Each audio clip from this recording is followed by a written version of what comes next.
What's up, everybody? Wanted to take a minute to talk about a topic that's been requested of me several times in the past. I never really went into it, and that's helmet setup. I went over it briefly on my Instagram.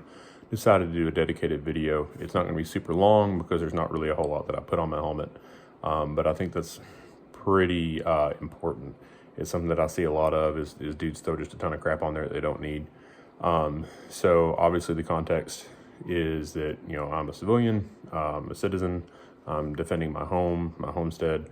I'm not stacked up with the team. I'm not doing anything super dynamic or anything like that. So there's only so much that I realistically need on a helmet. To start with, the helmet is a Team Wendy Exfil Ballistic. It's not the SL model, it's just the standard Exfil Ballistic. It's still pretty light. The SL, I want to say, is like maybe a few ounces lighter. To me, the price wasn't really justified there. It's still pretty light. It's marginally heavier than the bump helmet that I had from them. On that topic, if you're only looking for a stable MVG platform, like you have zero concerns about two-way range, spall, frag, ricochets, anything like that, then get a bump helmet. Or there are some options now, like from Tracer Tactical, that are more of a skull crusher top or a nightcap top. The actual nightcap sucks in my opinion from Cry, but I would suggest if you have the concerns to warrant a ballistic helmet, then get a ballistic helmet. It's never going to, it's not going to be a be-all, end-all. It's not going to necessarily stop rifle rounds. It doesn't necessarily mean it won't, but it's not rated for it. But it's more protection than a bump helmet. So to start with, like I said, it's the Team Wendy Exfil Ballistic.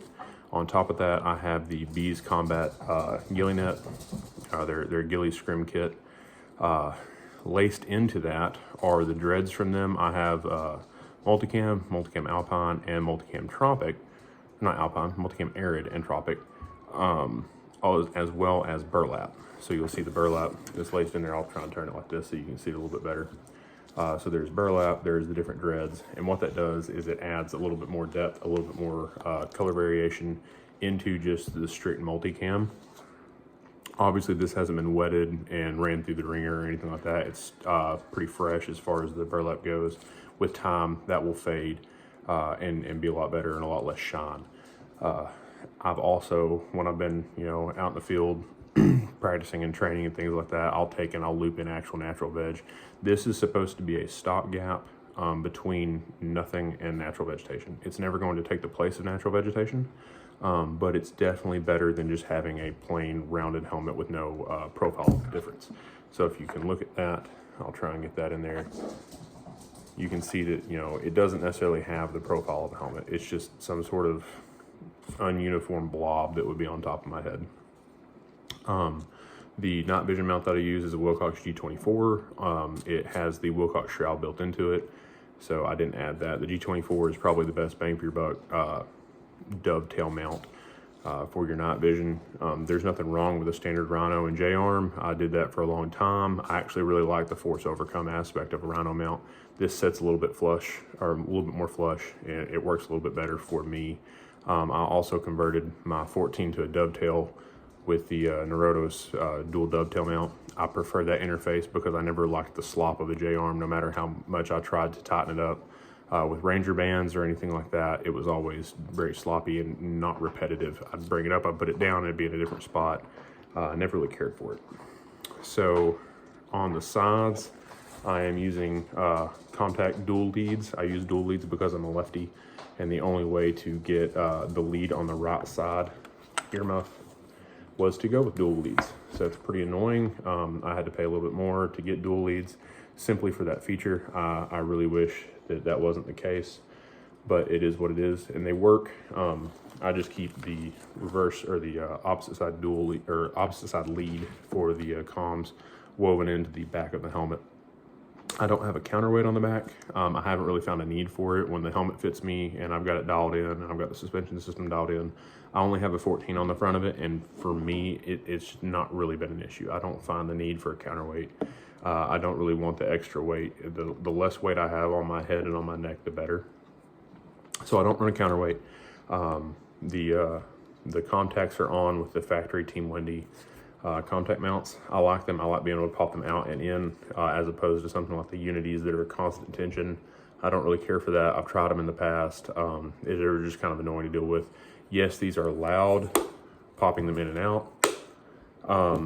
But it is nice that you can keep them popped out when it's hot out and still get passive communication through your earmuffs, and get ventilation on your ears. You can still hear anything going on through your comms.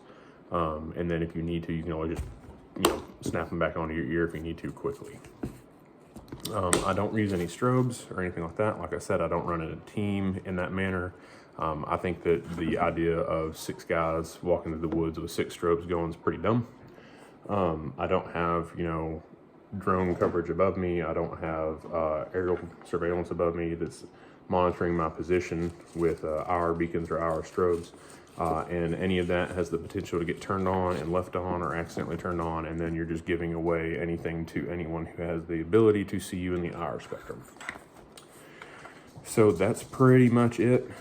It's nothing crazy, it's nothing fancy, but it has worked for me for a while now. I used the exact same system with standard Comtac Sport Tacs for a long time before I went and got the dual lead Comtacs.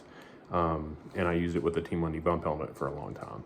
I upgraded to ballistic because I had the ability to, and I felt I had the need for it. There is a chance that because of the way things go, I may move away from this to something else, but for now this is my go-to MVG option, and it works really well. If you are wanting to add depth and breakup to your helmet, I highly suggest the Bees ghillie set. It's worked extremely well for me. I don't experience a bunch of snags or anything like that.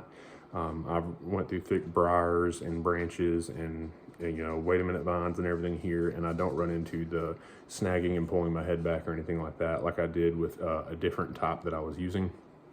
And it's just a little bit more refined and a little bit better out of the box option than some others. There are other companies out there making similar stuff. I haven't tried any of it. I only have experience with the Bees and a couple of others, and this is by far the best option that I found so far. So anyways, guys, that's it. That's my helmet setup. Pretty simple, pretty easy. I hope you enjoyed it. Anyways, take it easy. Stay safe.